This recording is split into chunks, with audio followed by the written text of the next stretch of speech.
آنکھوں اور سنتے کانوں کو السلام علیکم۔ میں ہوں ابتسام مدثر اور آپ دیکھ رہے ہیں ڈسکور دا ہیروز۔ ناظرین کرام، یہ سوال تقریباً ہر مسلمان کے ذہن میں آتا ہوگا کہ بچے کی پیدائش کے بعد اس کے دائیں کان میں اذان اور بائیں کان میں اقامت کیوں کہی جاتی ہے؟ اس کے پیچھے کیا وجہ ہے؟ آئیں قرآن اور سائنس کی روشنی میں اس پہلو کو تلاش کرتے ہیں۔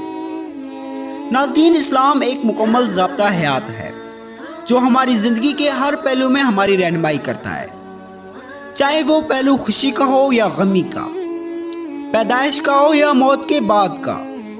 نیز ہم زندگی میں رہنمائی کا ہر پہلو اسلام کی روشنی سے حاصل کرتے ہیں۔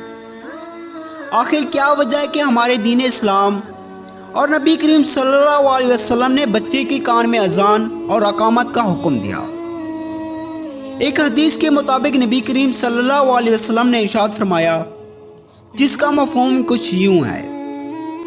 حضرت حسن بن علی رضی اللہ تعالیٰ عنہ فرماتے ہیں کہ نبی کریم صلی اللہ علیہ وسلم نے فرمایا، جس کے ہاں بچہ پیدا ہو تو وہ اس کے دائیں کان میں اذان اور بائیں کان میں اقامت پڑھے۔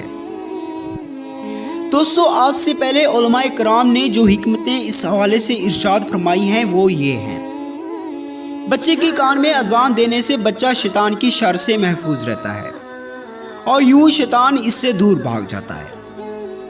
اس کے علاوہ ایک اور مصلحت بیان کی جاتی ہے کہ بچے کے دنیا میں آتے ہی اسے عقیدہ توحید، عقیدہ رسالت اور نماز کی دعوت ملے۔ لیکن ناظرین، سماعت کے ماہرین نے یہ کھوج لگائی کہ مسلمان بچے کے کان میں اذان کیوں دیتے ہیں۔ ان کا کہنا ہے کہ بچے کے کان میں اذان دینے کی حکمت کا اندازہ اس وقت ہوا جب فرانس میں ایک لڑکی کو ہسپتال میں دورے پڑنا شروع ہو گئے۔ ان کا مزید یہ کہنا ہے کہ جب اس لڑکی کو دورہ پڑتا تو وہ جرمن زبان میں بعض مذہبی دعائیں پڑھنا شروع کر دیتی۔ وہ ایک فرانسیسی لڑکی تھی لیکن وہ جرمن زبان کا ایک لفظ بھی نہیں جانتی تھی۔ ناظرین، جب اس لڑکی نے بیہوشی کے عالم میں جرمن زبان میں دعائیں پڑھنا شروع کی تو ڈاکٹروں نے رپورٹ پیش کی کہ اس لڑکی پر جنات کا سایہ ہے۔ یہ لڑکی تو جرمن زبان نہیں بولتی، پھر یہ کیسے جرمن زبان بول رہی ہے؟ اس کے بعد ماہر نفسیات کے ایک ڈاکٹر نے اس لڑکی کا جائزہ لیا تو اس ڈاکٹر نے اس لڑکی پر تحقیق کرنا شروع کر دی۔ اس کی تحقیق میں یہ بات سامنے آئی کہ جب یہ لڑکی 2.5 سال کی تھی تو اس کی ماں ایک جرمن پادری کے ہاں ملازم تھی۔ جب وہ جرمن پادری عبادت کرتا تو یہ لڑکی اسی کمرے میں سو رہی ہوتی تھی۔ جب اس ڈاکٹر کو اس بات کا علم ہوا تو وہ جرمن پادری کی تلاش میں نکلا تو اس کو معلوم ہوا کہ وہ جرمن پادری اب اسپین میں ہے۔ اسپین پہنچنے پر اسے معلوم ہوا کہ وہ پادری ریٹائر ہو کر جرمن چلا گیا ہے۔ جب یہ ڈاکٹر وہاں پہنچا تو اس کی فیملی سے پتہ چلا کہ وہ پادری اب مر چکا ہے۔ تو ڈاکٹر نے اس کے گھر والوں سے درخواست کی کہ اگر اس پادری کے کچھ پرانے کاغذات ہوں تو وہ مجھے دکھائیں۔ گھر والوں نے تلاش کر کے بعض کاغذات دیے تو جب اس ڈاکٹر نے اس کاغذات کا جائزہ لیا تو اسے علم ہوا کہ یہ وہ دعائیں ہیں جو وہ لڑکی بیہوشی کے عالم میں پڑھا کرتی تھی۔